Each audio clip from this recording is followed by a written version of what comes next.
النبي صلى الله عليه وسلم يسأله: أي البلاد أحب إليك يا رسول الله بعد مكة والمدينة؟ قال: الجزائر. ثم قال: ماذا؟ قال: الجزائر. ثم قال: ماذا؟ قال: الجزائر. فالجزائر هي لكم، ونحن لا بد أن نستمع إلى أشواقكم، نستمع إلى كلمات. مصانع جاهزة بالتقريب. وريني الدولة المتقدمة اللي قادرة تخلق 57. أنا جزئية تهمني، لأن يهمني المواطن البسيط. الله يعطيك الصحة. انتم شفتوا بالك في وهران، في بيرجير، سي البشير عفوا قال رخصة أنا نعطيها لك، روح الشهر الجاي نعطيك الرخصة. يعني فهم روحك، ادفع. من استعمار وأنا مريض، ملي ولاو السبيطارات فابور صحيت. كل ما هو مظلوم من هذا الظلم هذا يتصلوا بالوسيط الجمهورية ونشوفوا شكون اللي عنده الحق. كلكم خوانة بيعتوني البلاد وضحكتوا عليا وسيجيتوني. حذاري حذاري حذاري، ما ندركش أنا الشمس بالغربال، ولكن دايرين النية في الهبال كما يقولوا. أعوذ بالله منك، بعد مني بدل ساعة بخرى الصباح هذا.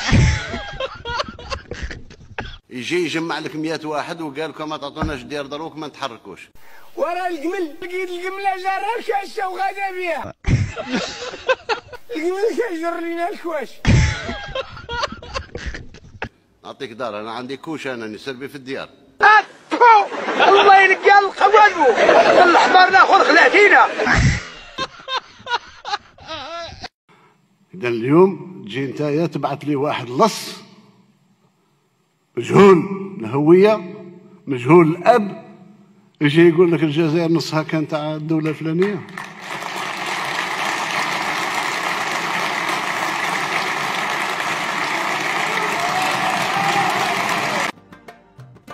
Le Maroc, il faut le savoir, hein, c'est le pays le plus ancien dans le monde.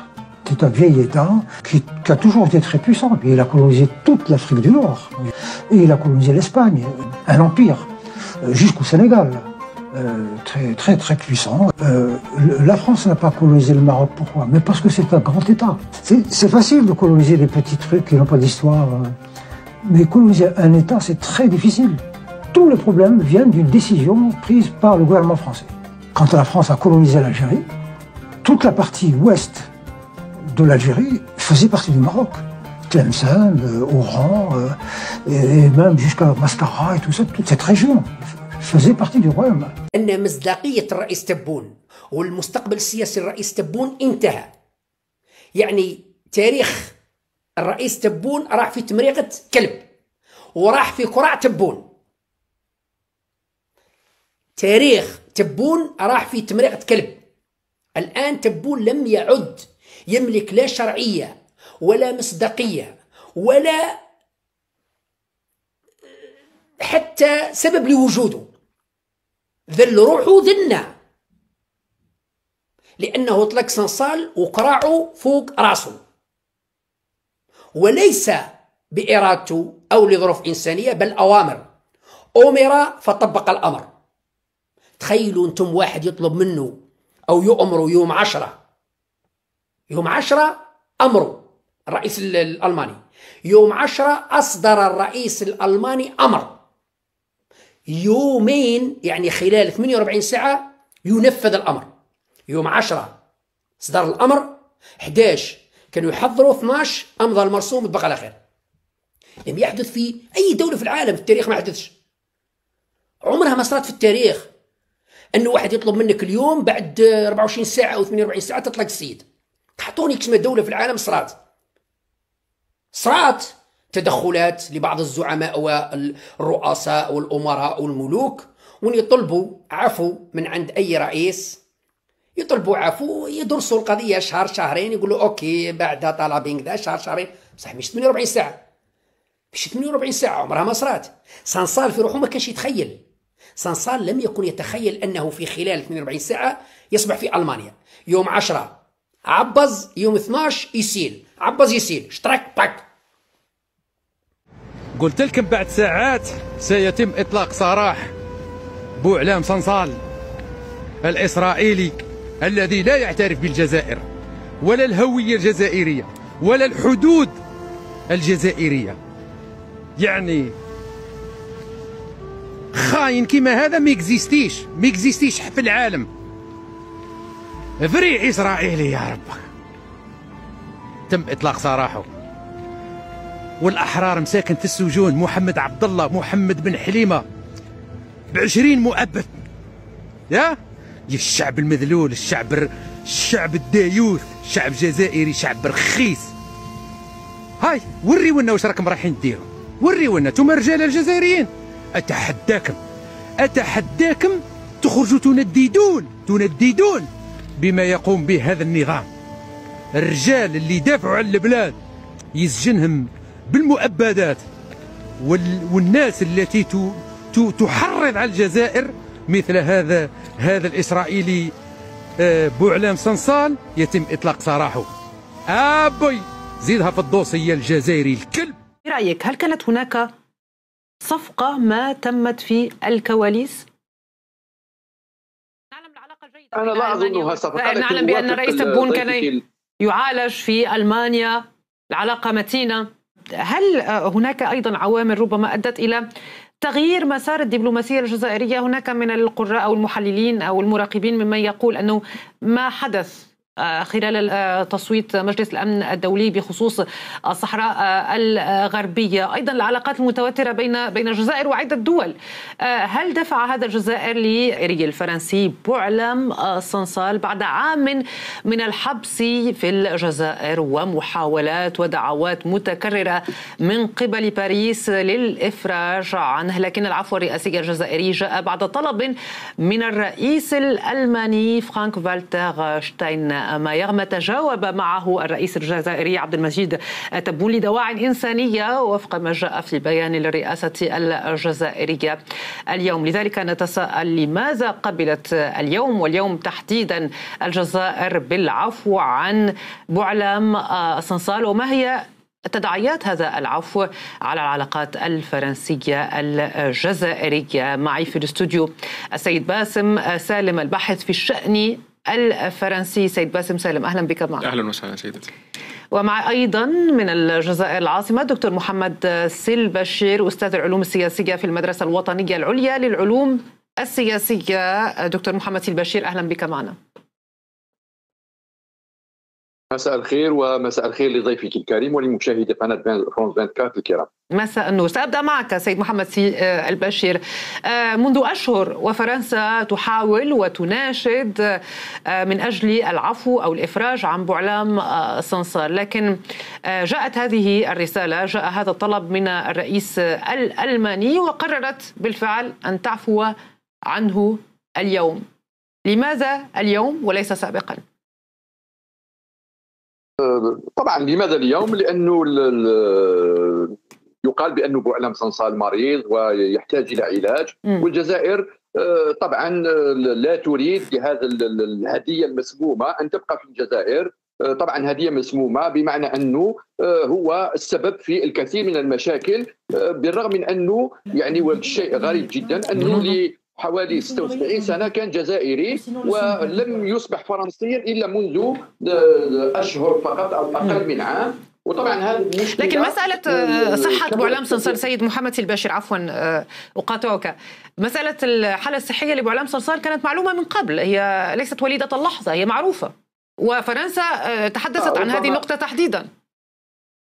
لا، ربما ازدادت فداحة أو ازدادت سوءا، وحتى لا يبقى طبعا كهدية قلت مسمومة في الجزائر تم العفو عنه. طبعا هذه تفصيلة فقط في إطار مشكلة كبيرة جدا أوقع فيها نفسه بالتصريحات التي أدلى بها، والتي تدخل في إطار أنه مواطن جزائري لحوالي 76 سنة قلت، وإطار سامي في وزارة الصناعة سابقا، أوقع نفسه في تصريحات ضد الوحدة الترابية للجزائر وضد السردية التاريخية للوحدة الترابية ولجغرافيا الجزائر، وطبعا أدلى بها. وهو كان يعني يمر في قنوات فرنسية، على بلاطوهات قنوات فرنسية، يعني هو يتكلم ضد الهوية الجزائرية، ضد الجزائر. وطبعا هذه الأمور كلها يعني يقول البعض هذا لا يبرر أن يكون مسجونا، أن يوضع في السجن. لا، أنا لا أقول لا سيدتي السيدة دنيا، أنا لا أبرر أنه كان مسجونا. وسيم الأعرج الذي كان قبلي في الحديث معكم، الكاتب مكانه في أين يتخيل الروايات، لكن الروايات ليس التي تمس بوطنه. الأكاديمي كذلك كعبد الله بلغيث الذي نتمنى يطلق كذلك سراحه ليس مكانه السجن. إذن لا الأكاديمي ولا سجناء الرأي ولا الروائي مكانهم السجن، بل مكانهم الحرية. لكن عندما أوقع بوعلام صلصال نفسه في المشاكل بالتصريحات التي أدلى بها، طبعا هو كمواطن جزائري معرض لأن يتعرض لما يتعرض إليه كل مواطن جزائري يخالف القانون. وطبعا مواد القانون الجنائي في الجزائر تعارض، طبعا توقع تحت طائلتها من يدلي بتصريحات مثل التي أدلى بها بوعلام صلصال لموقع فرونتيير اليميني المتطرف في فرنسا، وهو اعتاد على هذه المناكفات والمناوشات. وطبعا هذا أقول وأعيد لا يبرر أنه سجن، لأنه يعني كما قيل هو روائي، لكن روائي بطريقة تخصه ضد الهوية، ضد الجزائر. لا ندري إلى الآن حتى أعطي الكلمة لطرف الآخر سامي كيف وقف ضد الجزائر. سيد باسم سالم، استمعت إلى ما قال سيد محمد البشير. هو على كل حال يقول بأنه من غير مبرر بتاتا بأن يكون أي كاتب مسجون، لكن سؤالي لك في خضم ما حدث اليوم، استجابت الجزائر لهذا الطلب، طلب ألماني. هل تعتقد بأن الدبلوماسية الألمانية نجحت فيما فشلت فيه الدبلوماسية الفرنسية؟ اكيد، وانا ما بدي اقول بس الدبلوماسيه الالمانيه، رح اقول الدبلوماسيه الاوروبيه، لانه نحن بنعرف انه هذا عمل متكامل. يعني هناك كان تنسيق بين المستشار، بين الرئيس الالماني وبين الرئيس الفرنسي ايمانويل ماكرون، وبالتالي هي لفته انسانيه ايضا من الرئيس تابون. يعني احنا لازم نشكره على هي المبادره اللي صارت. هلا اختلافنا انه هو كان سجين راي او كان سجين جنائي بما يحص القانون الجزائري او القانون هون في فرنسا، اوكي هذا شيء نحن نحترم القانون الجزائري، كمان نحترم القانون الموجود في فرنسا. فلذلك يجب ان نوجد قاعده لنتكلم عنها. الدبلوماسيه الالمانيه اليوم هي أنقذت ماء الوجه للطرفين الفرنسي والجزائري ومسكت العصا من يعني الدبلوماسية الفرنسية كانت أكيد. فاشلة؟ لا ليست فاشلة، ولكن بدايتها كانت غير موفقة، لأنه كان هناك وراها زخم يمين. يعني ما فينا ننكر أنه زخم اليمين في فرنسا هو عكر صفو العلاقة وعكر أيضا هذه المسألة أو مسألة بوعلام صلصال. فبالتالي هذا التوتر وهذا الشد اللي كان من الطرفين هو من أوصلنا إلى هذه النقطة. كان لابد من تدخل طرف آخر بطريقة إنسانية، بطريقة كانت أدبية أكثر من الردود الفرنسية اللي كانت من قبل وزير الداخلية الفرنسي قبل ذلك، بأنها تخص السيادة، بأنها أمور دائما تدعو إلى التشدد من طرف الجزائر. اليوم هناك صوت عقل تدخل في هذا المنطق، وهي الدبلوماسية الأوروبية على رأس يعني لولا التدخل الألماني لما كان العفو سيحصل. بس هذا ما فينا ننكر أنه الجزائر كانت تنتظر تلك المبادرة بعد مباركة الرئيس ماكرون للرئيس تابون بيوم التحرير. فبالتالي كانت هي بادرة بدأ بها الرئيس ماكرون ورد عليها اليوم الرئيس تابون، ولكن بما يقول أنه حفظ كرامة الشعب الجزائري والجزائريين، أنها لم يرد على فرنسا وإنما رد على ألمانيا التي طلبت هذا الطلب إنسانيا. طيب أذهب إلى السيد محمد البشير. برأيك هل كانت هناك صفقة ما تمت في الكواليس؟ نعلم العلاقة جيدة، أنا لا أظنها صفقة. نعلم بأن الرئيس تبون كان يعالج في ألمانيا، العلاقة متينة. هذا الكلام سمعناه اليوم، سمعته منذ لحظات فقط على قناة إخبارية فرنسية. طبعا هذا الكلام أنا طبعا حتى لا أطيل أوافق ضيفك الكريم بأنه كان هناك ربما في الكواليس بمناسبة التهنئة التي بعث بها الرئيس ماكرون، كان هناك انتظار لأن يعفى عن بوعلام صلصال، لكن كان هناك تدخل وسيط بين الجزائر وفرنسا. لماذا؟ لأنه بزخم اليمين المتطرف الذي أراد أن يأخذ هذه القضية كرهينة وضخمها ليتناول كل شأن جزائري بالنقد، سرقة اللوبر، قاتلة الفتاة لولا وغيرها من القضايا، حتى أننا سمعنا الأسبوع الماضي كلمات عجيبة من إريك زمور من سياسيين فرنسيين، وكأن الجزائر قضية داخلية فرنسية، في حين أن الجزائر دولة ذات سيادة. أذكر الفرنسيين، أذكر قناتكم أنها استقلت في 5 جويلية 1962. اليوم قال بأنه فالأمر طريقة لي الذراع لا تجدي نفعا، لا تنفع مع الدول ذات السيادة. هذه الجملة التي خرجت من مصدر داخل الإليزيه برأيك هل تنم عن تغير حتى أو تطور في العلاقات خلال الفترة الماضية، خلال الأيام الماضية بين الجزائر وباريس؟ أظن بأنه الأسبوع الماضي سمعنا الوزير الأول لكورنو تحدث في الجمعية الوطنية الفرنسية وربط بين ما يحدث في باماكو المحاصرة الآن والحاجة الفرنسية إلى التعاون الاستخباراتي والقضية التي أفضت إلى إطلاق سراح بوعلام صنصال. إذا الأمور متداخلة معقدة متشابكة. طبعا العلاقات الدولية ليست علاقات عواطف، العلاقات الدولية هي علاقات براغماتية. الجزائر محتاجة إلى بعض الأمور، فرنسا محتاجة إلى بعض الأمور. سي بشير تستخدم العاطفة في علاقتها مع فرنسا، تلعب على العاطفة. ليس عاطفة الحقيقة، لأنه قضية الذاكرة سيدتي، قضية الذاكرة ليست قضية عاطفية، قضية الذاكرة قضية تاريخية. قضية الرموز التي تستخدمها الجزائر ليست ريع ذاكراتي كما يقال في فرنسا لا رونت ميموريال، بل هو موضوع حقيقي براغماتي بالنسبة للجزائر، لأنه 132 سنة بين الاستعمار الاستيطاني لا يتولد عنه رموز أو عاطفة، بل يتولد عنه براغماتية تبادلية. الآن الجزائر أطلقت بوعلام صنصال، نونياز وزير الداخلية وجهت له دعوة للوصول إلى الجزائر، مسؤول دي جي اس سي المخابرات الداخلية الفرنسية قال بأنه يجب أن يكون هناك تعاون استخباراتي، وبالتالي فهناك مصلحة مشتركة، مصلحة متبادلة. العاصمة باماكو الآن محاصرة، وأي سقوط للنظام في مالي هو خطر على الجزائر وفرنسا، وبالتالي فالأمور قلت معقدة متشابكة. بوعلام صنصال هو تفصيلة فقط في العلاقة بين البلدين. سيد باسم سالم هنا في الاستوديو حتى أعطيها حقه. هي عدة عوامل متشابكة على ما يبدو، مصالح متبادلة بين الدولتين أدت إلى هذه اللحظة التي نحن فيها اليوم. هل التغير أيضا في قلب فرنسا مع التغير الحكومي مثلا ذهاب غوتايو كان عاملا مهما؟ أكيد 100%. يعني أنا كمان أتفق مع الأستاذ فيما قالوا. يعني نحن ما فينا ننكر أنه التاريخ الطويل بدأ، وأنه مشكلة الصحراء التي كانت عالقة بين البلدين الآن تجاوزنا كل هذه النقاط، تجاوزنا قضية الصحراء، تجاوزنا قضية احتجاز بوعلام، فبالتالي الآن نبدأ صفحة جديدة مع الجزائريين. المصالح تتفق، يعني من سخرية القدر أن الطرفين هم بحاجة بعضهم الآن في هذه اللحظة التاريخية.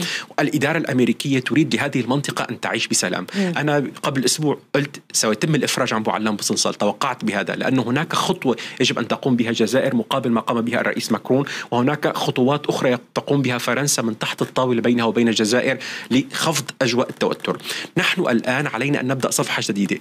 الجزائر بحاجة إلى حلفاء جدد في المنطقة بما تمر فيه بفوضات في المستقبل. يحكى عن مفاوضات تتم بمسألة الصحراء بين المغرب وبين الجزائر وبين موريتانيا وغيرها. فرنسا هي حليف قديم للجزائر بهذا الملف بالتحديد، وحليف بملفات أخرى.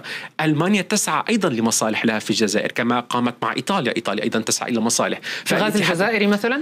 أكيد. يعني إحنا شفنا أنه بعد ما أنه كان هناك خلاف يعني كبير بين فرنسا وبين الجزائر، توجهت إيطاليا وفعلا قامت باستثمارات عديدة، وإسبانيا وألمانيا أيضا، حتى أن الرئيس ألمانيا هو عندما كان وزير خارجية وعندما كان نائب المستشارة ميركل كانت هناك علاقات مميزة دوما مع الجزائر، فهو من فتح هذه الصفحة. إضافة أنه بوعلام صنصال يعني إذا رجعنا هو أيضا هناك له روايات مترجمة إلى الألمانية، له رواية شهيرة وهي القرية الألمانية، حاز على جائزة السلام في معرض فرانكفورت في المرة الأخيرة. يعني التدخل كان طبيعيا وكان غير يعني هو مبرر للجزائريين وللشعب الجزائري أن يقوم الرئيس تبون باستخدام المادة التاسعة من المادة 91 من البند الثامن من الدستور الجزائري لإصدار هذا العفو. يعني كان سياق طبيعي جدا 100%.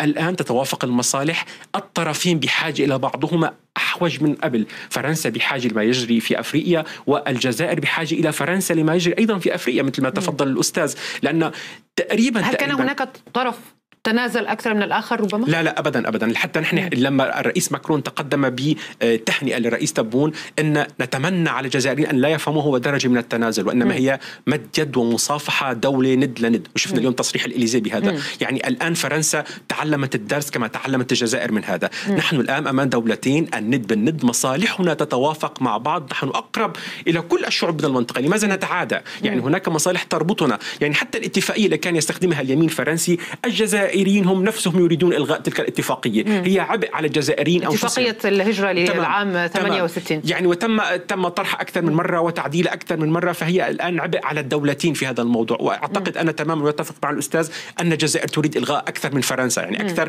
من هذه الورقة التي يستخدمها اليمين وقت إلى آخر للضغط على رئيس ماكرون وكل شخص هو معتدل فينا نقول. طيب أذهب إلى السيد محمد سيلباشير، أسألك هل هناك أيضا عوامل ربما أدت إلى تغيير مسار الدبلوماسية الجزائرية؟ هناك من القراء أو المحللين أو المراقبين ممن يقول أنه ما حدث خلال الفترة الأخيرة في محيط الجزائر، سواء الوضع غير المستقر في مالي، وأنت تقول بأن باماكو محاصرة، أيضا تصويت مجلس الأمن الدولي بخصوص الصحراء الغربية، أيضا العلاقات المتوترة بين الجزائر وعدة دول، هل دفع هذا الجزائر لأن تلين أو تلين موقفها تجاه عدة نقاط منها بوعلم سنصال؟ شوفي الأخت دنيا، الأمر لا نستخدم فيه ما يسمى بالليونة، هي براغماتية. لماذا؟ لأنه الآن المجلس الأمن الدولي اتخذ قرار بشأن الصحراء الغربية، لكن هذا القرار فيه الكثير من الضبابية والكثير من الأمور، من الأسئلة أكثر من الأجوبة، وبالتالي فالجزائر لم تلن لأنها لم تصوت القرار، كما أنها عبرت عن إرادتها أنه إذا كان هناك حل يجب أن يمر عبر الشرعية الدولية. هذا أولا. ثانيا، بالنسبة للعداء الذي أو الخصومة التي قد تكون ولدت من الجزائر مع بعض الدول، طبعا لماذا؟ لأنه البعض ظن بأنه غياب الجزائر بسبب مرض الرئيس الراحل رحمه الله بوتفليقة، أو بسبب العشرية السوداء لمدة تقريبا 25 سنة الجزائر كانت غائبة. برجوع السيد تبون إلى الرئاسة في 2019 الجزائر بدأت تتحرك، وبالتالي التحرك اعتبر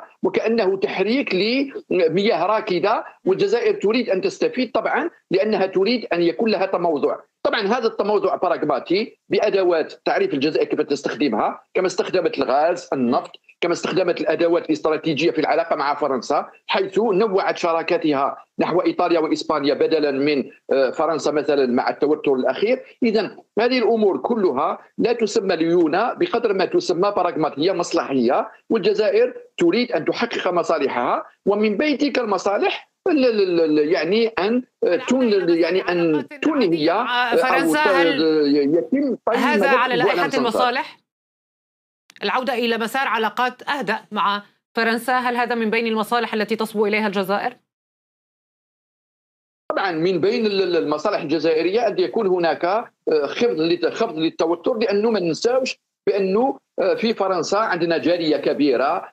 هذه الجالية هي قوة ناعمة للجزائر، كما أنها قد تشكل كذلك قد يكون لها مشاكل. الجزائر يجب أن تكون لها روابط متينة مع فرنسا حتى تعالج تلك المشاكل، لأنه هؤلاء المواطنين ما تنساوش سيدة، لا تنسى سيدتي بأن الجزائر عندها 23 قنصلية، عندها سفارة، عندها جالية كبيرة، وبالتالي فالعلاقات لا تبنى على فقط بوعلم صنصال أو قضية مثل الآن انتهت قضية بوعلم صنصال، وخاصة أن هناك المصادر المطلعة، بعض المصادر المطلعة تقول أنه العلاقات والتبادل الاستخباراتي والمعلوماتي لم ينقطع قط بالواقع.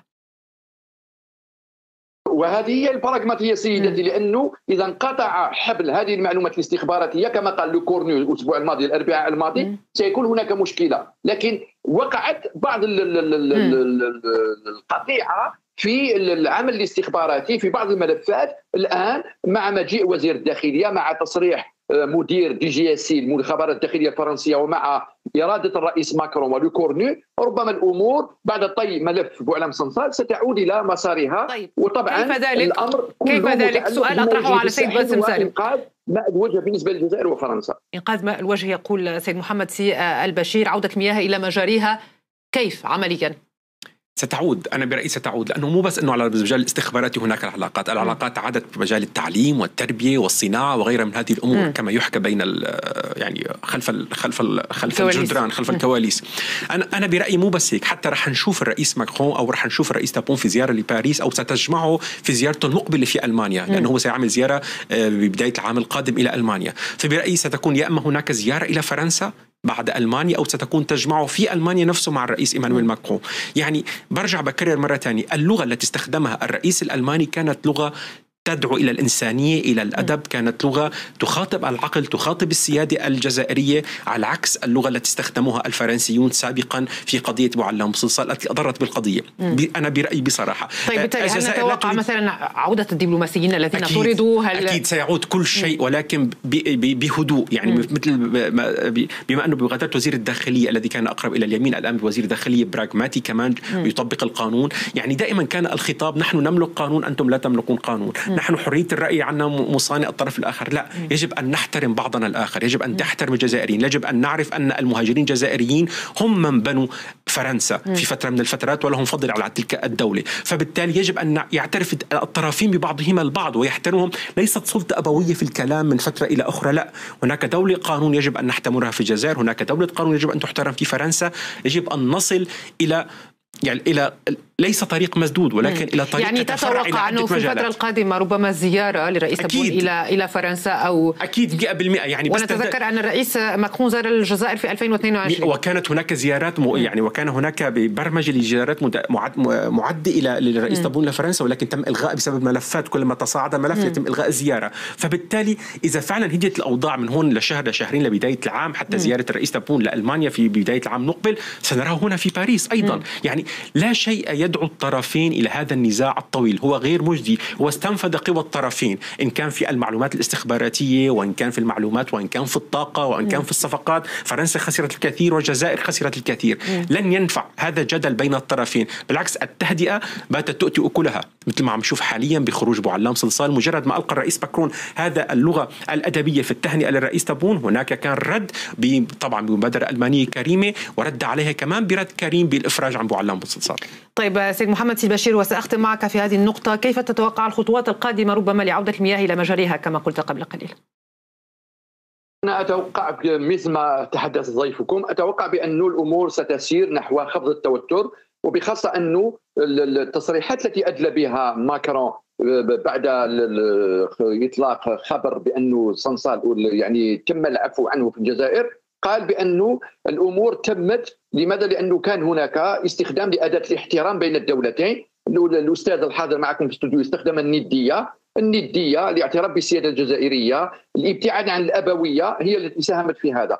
أما بالنسبة لآفاق العلاقات، طبعا ربما مع زيارة الرئيس تبون إلى ألمانيا وقبلها ربما أو معها سيكون هناك خفض للتوتر، وربما فتح للملفات التي شكلت إشكاليات بالنسبة للعلاقات بين البلدين. طبعا بعد أن تعطى إشارات إلى الإعلام الفرنسي بأن الجزائر دولة ذات سيادة وليست موضوع داخلي لتتوقف القنوات الفرنسية والجرائد الفرنسية عن الزج باسم الجزائر في كل شيء. هذا يزعج الجزائريين على الشكل الذي سيد باسم سالم يريد أن يعلق. إضافة أنه مصلحة الطرفين هناك إرادة أمريكية لإحلال السلام في المنطقة، وعلى الطرفين أن يمتثلوا إليها. يعني هذا ليس خيار، لم يعد خيارا لا للجزائر ولا فرنسا بعد إدارة ترامب. كان أعطى مهلة ل60 يوما 100%. ترامب.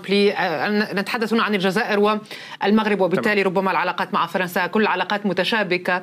أشكركما سيد باسم سالم، شكرا لك على حضورك معنا، المحامي والباحث في الشأن الفرنسي، وعلى الجانب الآخر في الجزائر أشكر